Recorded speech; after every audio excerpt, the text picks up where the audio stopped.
Hello friends, welcome to my channel Master Ki Pathshala where you learn English better through Bengali যেখানে তোমরা ইংরেজি শিখবে বাংলায় অনেক বেটার ভাবে। ট্রান্সলেশনের ক্লাসে তোমাদের সবাইকে আর একবার ওয়েলকাম করছি। ট্রান্সলেশন যে কোনো সরকারি চাকরির ডেসক্রিপটিভ ইংলিশ পেপারে খুবই গুরুত্বপূর্ণ ভূমিকা পালন করে। সামনেই পিএসসি ক্লার্কশিপ এবং মিসলেনিয়াসের মেন্স পরীক্ষা হতে চলেছে এবং সেই দুটো পরীক্ষাতেই ট্রান্সলেশন থেকে প্রশ্ন আসে এবং খুবই গুরুত্বপূর্ণ ভূমিকা পালন করে ট্রান্সলেশন। সুতরাং অবশ্যই ট্রান্সলেশনে ভালো স্কোর করতে তোমরা এখন থেকেই বাড়িতে প্র্যাকটিস করো। ট্রান্সলেশনের উপরে বিভিন্ন ক্লাসেস নিয়ে আসা হয়েছে অলরেডি, সেগুলো তোমরা অবশ্যই দেখো। পিকেদের সরকারের বই থেকে ট্রান্সলেশনের প্রচুর এক্সারসাইজ নিয়ে সেখান থেকে ক্লাস করা হয়েছে সলিউশন করে, এবং বিভিন্ন সরকারি চাকরির প্রিভিয়াস ইয়ার্সে যে সমস্ত প্রশ্নগুলো এসেছিল সেগুলো সলভ করে বিভিন্ন ক্লাসেস নিয়ে আসা হয়েছে। আমার চ্যানেলে প্লেলিস্ট থেকে তোমরা অবশ্যই পেয়ে যাবে ট্রান্সলেশন গুলো, সেগুলো দেখো, বাড়িতে প্র্যাকটিস করো এবং অবশ্যই সেখান থেকে ভালো মতো শিখতে পারবে। তাহলে শুরু করছি আজকের লেসন। এখানে যে প্যাসেজটি দেওয়া আছে সেই প্যাসেজটি আমরা ভালো করে পড়বো, তারপর সেটা বাংলা থেকে ইংলিশে ট্রান্সলেট করব। মেদিনীপুর জেলার বীরসিংহ গ্রামে ঈশ্বরচন্দ্র বিদ্যাসাগরের জন্ম হয়। তাহার পিতার নাম ঠাকুরদাস বন্দ্যোপাধ্যায় ও মাতার নাম ভগবতী দেবী। ঠাকুরদাস অত্যন্ত গরিব ছিলেন। তিনি ছেলেকে বই কিনিয়া দিতে পারিতেন না, কিন্তু বিদ্যাসাগর অত্যন্ত মেধাবী বালক ছিলেন। কালে তিনি একজন বড় পণ্ডিত হইয়াছিলেন এবং প্রভূত অর্থ উপার্জন করিয়াছিলেন। তিনি গরিবদের সাহায্য করিতেন, সুতরাং তিনি দয়ার সাগর বলিয়া পরিচিত। আমরা এই কথাগুলো সবাই জানি। বিদ্যাসাগর মশাইয়ের সম্পর্কে বলা হয়েছে তাকে যেমন দয়ার সাগর বলা হতো, তাকে বিদ্যার সাগরও বলা হতো। এবার এই প্যাসেজটি আমরা প্রত্যেকটা সেন্টেন্স বাংলা থেকে ইংলিশে ট্রান্সলেট করব। বলা হচ্ছে মেদিনীপুর জেলার বীরসিংহ গ্রামে ঈশ্বরচন্দ্র বিদ্যাসাগরের জন্ম হয়। তাহলে জন্ম হয় মানে জন্মগ্রহণ করেন। তাহলে এখানে সাবজেক্ট হচ্ছে ঈশ্বরচন্দ্র বিদ্যাসাগর এবং জন্মগ্রহণ করেন, এটা অবশ্যই পাস্ট টেন্সে হবে, সিম্পল পাস্ট টেন্সে হবে। Passive voice was born, third form, bear ভার্বে third form born. So Ishwarchandra Vidyasagar was born. আচ্ছা, কোথায় হলো? বীরসিংহ গ্রামে। তাহলে অ্যাট দি ভিলেজ অফ, যেহেতু ছোট স্থান, ছোট জায়গা, so at the village of বা অ্যাট দি ভিলেজ বীরসিংহ লেখা আছে, অফ না লিখলেও হবে। So at the village Birsingha, at the village Birsingha. তারপর বলছে মেদিনীপুর জেলা, জেলা যেহেতু বড় জায়গা তাই আমরা ইন লিখবো। In the district of, in the district of Midnapore, Midnapore বা মিদনাপুর যেটা বলো, পিওআরই বা পিইউআর দুটোই হবে। So Ishwarchandra Vidyasagar was born at the village Birsingha in the district of Midnapore. তাহার পিতার নাম ঠাকুরদাস বন্দ্যোপাধ্যায়। তাহলে তার পিতার নাম, his father's name, his father's name was Thakurdas Bandyopadhyay, Thakurdas Bandyopadhyay. এবং অ্যান্ড মাতার নাম, মাতার নাম and his mother's name, and his mother's name was Bhagabati Debi, simple past tense, Bhagabati Debi. এখানে তোমরা এটাও লিখতে পারতে কি Thakurdas Bandyopadhyay was his father and Bhagabati Debi was his mother, তাতে ভুল কিছু হতো না। কিন্তু যেহেতু এখানে পিতার নাম এবং মাতার নাম বলেছে তাই জন্য আমরা ফাদার্স নেম, মাদার্স নেম এভাবে লেখা হলো। ঠাকুরদাস অত্যন্ত গরিব ছিলেন।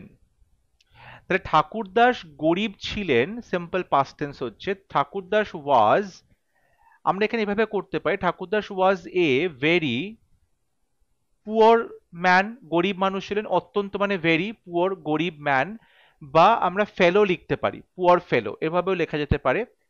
কিংবা বলতে পারি ঠাকুরদাস ওয়াজ এক্সট্রিমলি বা severely poverty stricken, poverty stricken মানে দারিদ্রতায় তিনি আক্রান্ত ছিলেন, মানে দরিদ্র ছিলেন। পভার্টি স্ট্রিকেন এটাও বলা যেতে পারে এভাবে। এবং যেহেতু অত্যন্ত মানে এক্সট্রিমলি বা সিভিয়ারলি, বা আমরা ব্যাডলি শব্দটাও বলতে পারি, ঠিক আছে, badly. So Thakurdas was a very poor man বা ফেলো, কিংবা ঠাকুরদাস ওয়াজ এক্সট্রিমলি বা সিভিয়ারলি বা ব্যাডলি পভার্টি স্ট্রিকেন। পরবর্তী সেন্টেন্স, তিনি ছেলেকে বই কিনিয়া দিতে পারিতেন না। তাহলে তিনি পারতেন না, হি could not, he could not কি করতে, কিনে দিতে, বই মানে বাই, কিনে দেওয়া, কি কিনতে, বই, তাহলে he could not buy books, ছেলের জন্য, ছেলেকে, ফর হিজ সান, ছেলের জন্য, তাহলে he could not buy books for his son. Okay, আবার আমরা এভাবে বলতে পারি যে হি ওয়াজ নট এবল, ছিলেন না, so he was not able, যেহেতু নেগেটিভ তাই আমরা ওয়াজ নট এবল করছি, নাহলে আনএবল করতে পারতাম। So he was not able to by books for his সান। আবার এভাবেও লেখা যেতে পারতো যে হি could not afford, he could not afford, ঠিক আছে, আমরা অ্যাফোর্ড শব্দটাও এখানে ইউজ করতে পারি, যে তার মানে আমরা তার ক্যাপাসিটিতে কুলাতো না, ঠিক আছে, তার ক্ষমতায় কুলাতো না, এভাবেও করা যেতে পারে বিষয়টাকে। সো আমরা লিখতে পারি হি could not afford to by books for his San. So he could not buy, he was not able, he could not afford to buy books for his son. কিন্তু, কিন্তু, বাট, বিদ্যাসাগর অত্যন্ত মেধাবী বালক ছিলেন। বাট বিদ্যাসাগর ছিলেন, ওয়াজ এ, বলছে অত্যন্ত মেধাবী, তাহলে আমরা ভেরি করতে পারি, ভেরি মেরিটোরিয়াস, ভেরি মেরিটোরিয়াস, কিংবা brilliant, was a very brilliant, brilliant বয় আমরা লিখতে পারি। বা আমরা এখানে করতে পারি ভেরি বদলে রিমার্কেবলি করতে পারি, was a remarkable, remarkably, remarkably meritorious বা ব্রিলিয়ান্ট বয়, এটাও লেখা যেতে পারে। So Vidyasagar was a remarkably brilliant boy বা মেরিটোরিয়াস বয়। কালে তিনি একজন বড় পণ্ডিত হইয়াছিলেন। দেখো কালে, কালে মানে সময়ের স্রোতে, তাহলে আমরা করতে পারি in course of time, in course of time, সময়ের স্রোতে, ইন কোর্স অফ টাইম তিনি হইয়েছিলেন, তাহলে he became, simple past tense, he became একজন বড় পণ্ডিত, আ গ্রেট স্কলার, পণ্ডিত স্কলার লিখতে পারি, কিংবা পণ্ডিত শব্দটাও লেখা যেতে পারে, ঠিক আছে, তাহলে he became a great scholar কিংবা পণ্ডিত, এবং অ্যান্ড প্রভূত অর্থ উপার্জন করিয়াছিলেন, তাহলে উপার্জন করেছিলেন, অ্যান্ড আর্নড,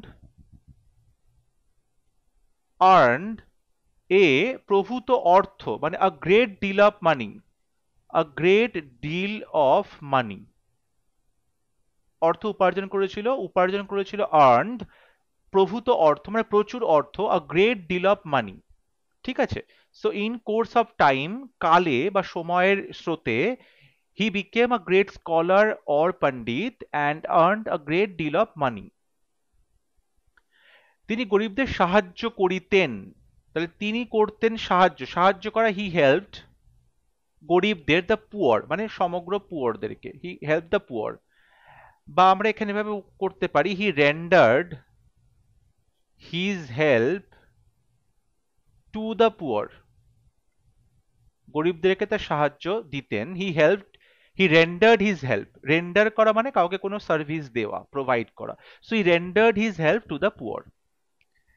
সুতরাং, সুতরাং, সো, সো, বা আমরা দেয়ারফোরও বলতে পারি, দেয়ারফোর তিনি দয়াসাগর বলিয়া পরিচিত, তাহলে হি ইজ কল্ড কিংবা known as, he is called কিংবা নোন অ্যাজ দয়ার সাগর, সাগর ocean, ocean of daya, kindness, ocean of kindness. So so কিংবা দেয়ারফোর হি ইজ কল্ড কিংবা known as ocean of kindness. I hope আজকে ক্লাস তোমাদের ভালো লেগেছে, প্রত্যেকটা সেন্টেন্সের ট্রান্সলেশন তোমরা বুঝতে পেরেছো। তোমরা চাইলে অবশ্যই তোমাদের আনসার আমাকে কমেন্টে লিখে পাঠাতে পারো। যদি ভিডিওটি ভালো লাগে ভিডিওটি লাইক করবে, শেয়ার করবে এবং আমার চ্যানেলটি সাবস্ক্রাইব করতে ভুলবে না। পরবর্তী লেসনে খুব শীঘ্র দেখা হবে। ততক্ষণ সবাই ভালো থাকবে, সুস্থ থাকবে। Thank you.